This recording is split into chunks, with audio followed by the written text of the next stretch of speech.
السلام علیکم. وعلیکم السلام. جی نور اشرف السلام صاحب. علیکم. وعلیکم السلام. کوشچن کر لیے جائیں کچھ. جی جی جی پوچھیے.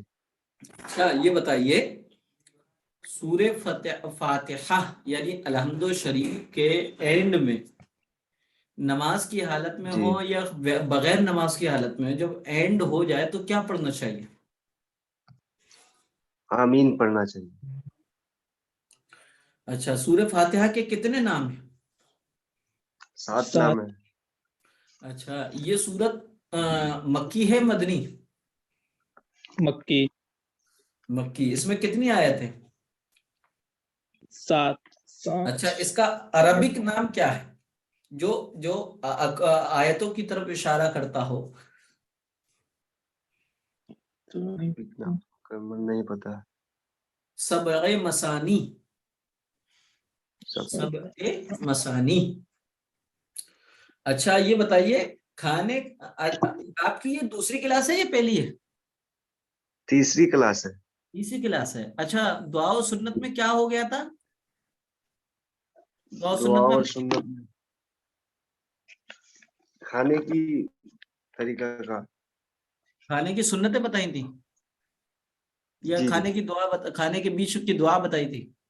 کھانے کے بیچ کی دعا.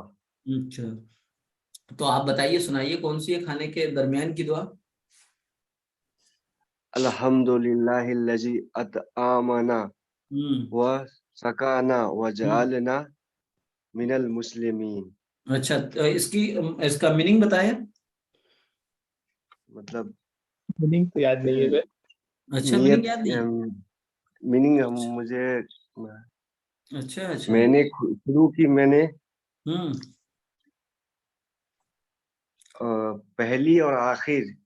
نہیں یہ تو جیسے درمیان میں جو دعا پوچھی گئی تھی بیچ میں کھانے کے وقت جو پڑھی جاتی ہے جی تو آپ نے سنائی وہ دعا جو کھانے کے بعد پڑھی جاتی ہے اور ترجمہ بھی آپ اسی کا سنا رہے ہیں. جی جی جی تو آپ بتائیے بیچ میں جو کھانے کے اسٹارٹنگ میں دعا بھول جائے بیچ میں جو دعا پڑھی جاتی ہے وہ کیا ہے؟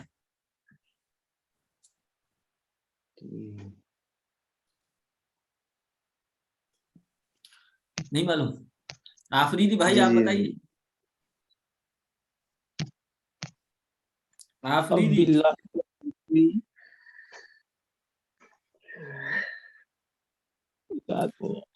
اچھا احمد رضا بھائی بتائیں.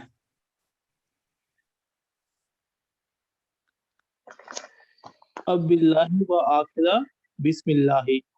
بسم اللہ اولہ و آخرہ. اوہو میں اللہ کا نام لیتا ہوں شروع میں اور آخر میں. جی جی جی اچھا یہ بتائیے آپ کو تیسرا کلمہ یاد کرایا تھا تو تیسرا جی کلمے کا نام کیا ہے؟ تیسرا کلمے کا نام ہے تمجید. تمجید. جا پہ بڑی کی ماتر لگا کے کہیں تمجید. تمجید. تمجید مانے تمجید مانے مکمل تو نہیں کر سکتے. بگیسٹ بڑا بگیسٹ. جی جی بزرگ. اچھا عارف صاحب سنائے. عارف صاحب کچھ نہیں بول رہے.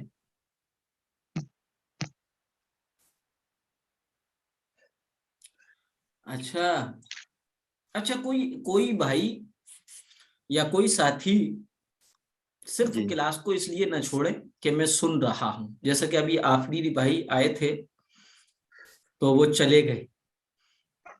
شاید میں ایسا نہیں ہے کہ میں زبردستی سنوں گا, البتہ یہ سنتا اس لیے ہوں کہ آپ کے اندر فکر پیدا ہو. جی جی ورنہ تو سنتے تو ہم بہت کچھ ہے, اصل تو اس کو یاد کر کے اس کو اپنی لائف میں لانا یہ ضروری ہے نا. جی جی تو آپ بتائیں نور اشرف صاحب جی تیسرا کلمہ کیا ہے سنائیے. تیسرا کلمہ پورا جی جی مکمل. جی جی جی تیسرا کلمہ سبحان اللہ والحمد شاباش. للہ